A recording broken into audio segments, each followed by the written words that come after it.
ആത്മവിദ്യാലയമേ അവനീലാത്മവിദ്യാലയമേ.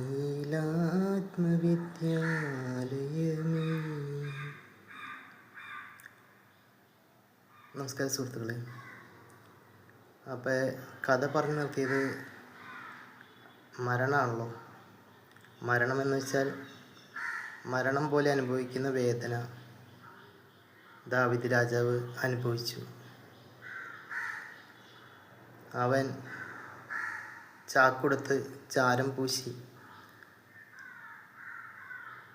ദൈവത്തിന് മുന്നിൽ